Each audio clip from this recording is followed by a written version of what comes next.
वैज्ञानिक गैलीलियो ने सबसे पहले घोषित किया कि पृथ्वी गोल है, ठीक है, और अपनी धुरी पर चल रही है और सूरज के चक्कर लगा रही है। लेकिन पश्चिमी संसार में हलचल मच गई। ईसाई धर्मगुरुओं ने घोषित कर दिया, इसका विरोध किया। गैलीलियो ने बकायदा उन धर्मगुरुओं के सामने अपनी घोषणा को प्रमाणित ढंग से सिद्ध कर दिया, फिर भी वो मानने नहीं लगे, क्योंकि बाइबल के अनुसार पृथ्वी चपटी मानते थे। पर गैलीलियो अपनी निष्कर्ष पर अड़ा था। परिणाम, उन्हें मृत्युदंड की सजा सुनाई गई। गैलीलियो को कोड़े मारे जाने लगे। जब उसका तन रक्त से लथपथ हो गया, उसकी पीड़ा असह्य हो गई, तब उसने कराहते हुए कहा, दुखी होते हुए कहा, मैंने जो कहा था वो गलत है, वही ठीक है जो बाइबल में कहा है। गैलीलियो को छोड़ दिया गया। फिर उसके मन ने कहा, यह तुमने क्या किया? असह्य पीड़ा ने तुम्हें गलत बोलने के लिए बाध्य कर दिया। प्राण तो किसी न किसी दिन जाने ही वाले हैं, पर तुमने जिस सत्य को स्थापित किया है उसको तुम्हें पीछे हटना नहीं चाहिए, तुम्हें नहीं हटना चाहिए। उसने चिल्लाकर कहा, मैं अपने निष्कर्ष पर अटल हूं, मुझे कोड़े मारिए, मैं प्राण दंड सहर्ष स्वीकार करता हूं। गैलीलियो को आजीवन कारावास की सजा सुनाई गई। गैलीलियो जेल में ही मर गया। धर्मगुरुओं ने उसे अवश्य मार डाला, पर उसका कहा आज भी अमर है। विज्ञान की दुनिया गैलीलियो को आज खगोल शास्त्र के धर्म पिता के तौर पर सम्मान देती है। अगर गैलीलियो उस रोज मृत्यु से डरकर सत्य के कठिन पथ पे विचलित हो जाते तो इतिहास उनके नाम से भी वाकिफ ना होता। मगर वही इतिहास आज गैलीलियो के सत्य की ताकत के आगे नतमस्तक है और उनकी मौत के 400 साल बाद भी उसकी स्मृतियां के स्वर्ण अक्षरों में उनका नाम समेटे हुए हैं।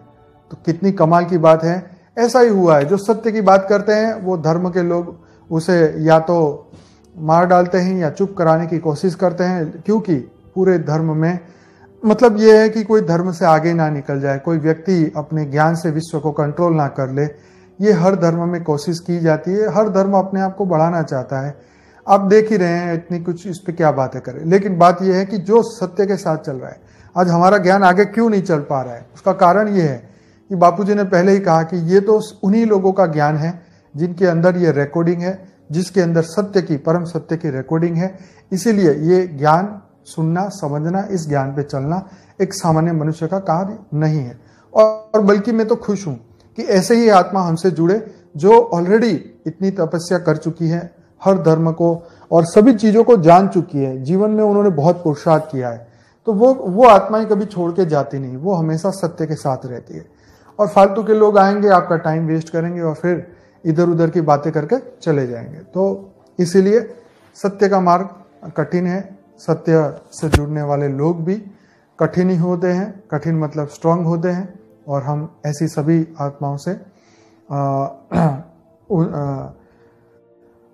आत्माओं से बेहद की बहुत खुशी मिलती है जब वो हमसे जुड़ते हैं और उनका भी मार्ग जो है सत्य के मार्ग पे चल के विश्व के कल्याण का ही होता है। तो ऐसी सभी बेहद की आत्माओं को दिल से धन्यवाद, इस ज्ञान को आगे बढ़ाने के लिए, इतना सपोर्ट करने के लिए। आप ही के सपोर्ट से काफी आगे हम बढ़ चुके हैं और आगे और भी बढ़ना है। बेहद की परम शांति सोचो, बोलो परम शांति। Join us daily for live meditation, 10 p.m. to 11 p.m. on YouTube Live. Subscribe now. Website www.paramshanti.org. Email us anant@paramshanti.org. Like, share, subscribe. Join today. बेहद की परम शांति सोचो। बेहद के बेहद परम परम परम महाशांति है, महाशांति है, महाशांति है। బేహద్దు పరం దివ్యమైన శ్రేష్టమైన ఆత్మలకు, పురుషార్థం చేస్తున్న మహానాత్మలకు, ఆత్మిక పరివారమునకు, ఆత్మిక సోదరి సోదరులకు ఈరోజు సత్యత యొక్క నిష్ట ఎలా ఉంటుంది, సైంటిస్ట్ అనేటువంటి Galileo great sacrifice for truth అంటే సత్యం కోసం తాను ఎలాగా సాక్రిఫైస్ అయ్యాడో అనేది ఇక్కడ మనము ఈరోజు అనంతభాయ్ చెప్పినటువంటి విషయాన్ని చిన్న వీడియో మ్యాటర్ తోటి మనం తెలుసుకుందాము. మృత్యువు అటలమైన సత్యం అని అందరూ అనుకుంటూ ఉంటారు. అన్నిటికంటే గొప్ప శక్తి, దీన్ని మించిన ఇంకో శక్తి ఇంకొకటి లేదు. కానీ ఆ ఒక్క శక్తి ఎలాంటిది అంటే ఈ యొక్క మృత్యు పైన కూడా రాజ్యం చేయొచ్చు. ఆ యొక్క శక్తి ఏంటి అంటే సత్యతా శక్తి. సత్యం యొక్క శక్తి ముందు మృత్యువు కూడా పరాజితం అవ్వటమే. దీని లోపల ఉన్నటువంటి సత్యతా శక్తి మృత్యువును కూడా చేతితోటి తీసేస్తుంది. సత్యత మృత్యువును కూడా చంపలేదు, కానీ యుగాల నుండి కూడా జీవిస్తూ ఉన్నటువంటి వాళ్ళు ఈ భూమి మీద ఎంతోమంది వచ్చారు, వెళ్ళిపోయారు. ప్రసిద్ధమైనటువంటి సైంటిస్టు గెలీలియో ఈ యొక్క విషయాన్ని రుజువు చేసి చూపించాడు.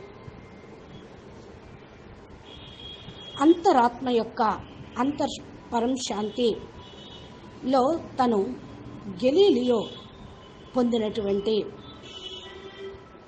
విషయాన్ని ఫాలోవర్స్లో ఇప్పటికీ కూడా ఉన్నది. ఆయన యొక్క ఇల్లు ఇప్పుడు ఒక పెద్ద గొప్ప స్థానంగా తయారైంది. గెలీలియో ద్వారా ప్రతిపాదించిన సిద్ధాంతాలు ధార్మిక మాన్యతలకు కూడా ఖండించేసింది. అంటే ధర్మశాస్త్రాల్లో ఉన్నాయి, పుస్తకాల్లో ఉన్నాయి కూడా కొన్ని ఖండించడం జరిగింది. మరి గెలీలియో ఉన్నటువంటి సమయంలో ఈశ్వరీయ మాన్యతలను బాగా మహిమ చేస్తూ గొప్పగా కొనియాడుతూ ఉండేవాళ్ళు. ఆయన దాన్ని ఖండించేశారు. అందుకే ఆయన జీవితాంతం కూడా జైల్లో ఉండాల్సి వచ్చింది. జైల్లో చంపబడి చావు కోరుకొని ఉండాల్సి వచ్చింది. గెలీలియో తన సమయంలో అంటే 100 సంవత్సరాల పూర్వమే కాపర్ నెక్స్ అనేటువంటి సిద్ధాంతాన్ని ముందుకు తీసుకొని వెళ్ళాడు. దీనిలోనే పృథ్వీ ఒక గోళాకారంగా గుండ్రంగా ఉండి అది తన కక్షలో తిరుగుతూ ఉంది, సూర్యుడు చుట్టూ కూడా తిరుగుతూ ఉంది అని ఒక సిద్ధాంతాన్ని బయటపెట్టాడు. పశ్చిమ దేశాల్లో ఈ యొక్క సిద్ధాంతము చాలా అలజడిని తీసుకొచ్చింది. క్రిస్టియన్ ధర్మ గురువులు ఆయన్ని ఒక విరోధిగా ప్రకటించారు. గెలీలియో అనవసరంగా ధర్మానికి విరుద్ధంగా, శాస్త్రాలకు విరుద్ధంగా ప్రకటనలు చేస్తూ ఉన్నాడు, తప్పుడు పరిశోధనలు చేసి అని ధర్మ గురువులు వారి ఎదురుగా ప్రమాణం చూపించమని ఆ సిద్ధాంతాలకి అడిగారు. అందుకని వాళ్ళు ఒప్పుకోలేదు. ప్రమాణాలు బైబిల్లో అనుసారంగా పృథ్వీ చాపలాగా ఉందని ఒప్పుకోవటము. కానీ గెలీలియో తన నిష్కర్షణ గట్టిగా తన యొక్క సిద్ధాంతం పైన దృఢంగా ఉన్నాడు. పరిణామంగా ఏమైంది? మృత్యుదండన శిక్ష ఆయనకి వినిపించారు. ఇక గెలీలియోకి కొరడా దెబ్బలు వేయటం జరిగింది. ఆయన శరీరం చిన్న భిన్నమైంది, అంటే రక్తసిక్తమైపోయింది. ఆ యొక్క బాధను తట్టుకోలేక అసహాయంగా ఇక అతను అన్నాడు, ఏదైతే నేను చెప్పానో అది తప్పు, బైబిల్లో ఉన్నదే కరెక్టు అనేశాడు. ఇక అప్పుడు గెలీలియోని వదిలేసేశారన్నమాట. తను తప్పుని తెలుసుకున్నాడు కదా అని.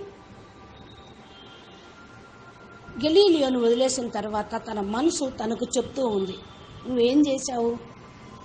నువ్వు నీ శరీరాన్ని బాధను తట్టుకోలేక నువ్వు యొక్క సిద్ధాంతాన్ని తప్పని, బైబిల్లో ఉన్నది కరెక్ట్ అని చెప్పావు. ఇది తప్పు కాదా అని.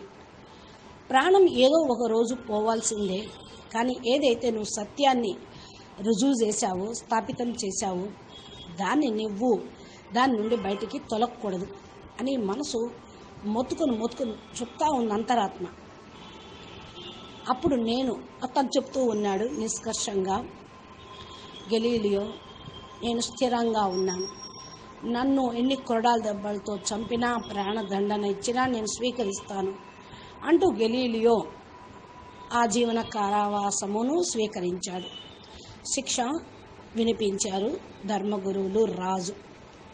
గెలీలియో జైల్లోనే చనిపోయాడు. వాస్తవంగా ఆయన చనిపోయేవాడు కాదు. ధర్మగురువులు ఆయన యొక్క అస్తిత్వాన్ని చంపేశారు. కానీ ఈనాటికి ఆయన అమరుడు.